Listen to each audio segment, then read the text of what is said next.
So suddenly, you are logged out of your Telegram account, and when you want to log in, a pop-up says this phone number is banned no matter how many times you've tried it. Trust me, I know how frustrating it can be. So in this video, we're going to show you what you can do in that situation to unban your number. Go back to the app, try to log in, and this time from this pop-up, tap on Help. You will be redirected to your mail account. An auto-generated mail will appear with a subject that has your Telegram phone number.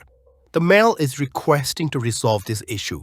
Now, we are using an Android phone for this, but there might be some minor difference if you are using an iPhone. Don't worry about that. All you have to do is just send a mail. If you're in this section again, don't you worry. The mail is sent. You can confirm it from the sent section on your mail account. Now, along with this, there is another way that you must try.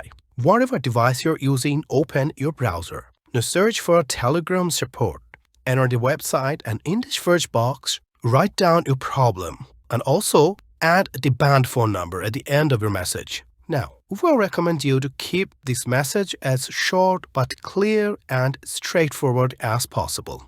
Add your email address and add your phone number with your country code, and then tap on Submit. And this message means your submission is granted. And after that, you'll just have to wait patiently for a few days. I know this is a frustrating situation, but try not to send the same message over and over with different devices. Hopefully, you will hear from them in no time. Thank you for watching.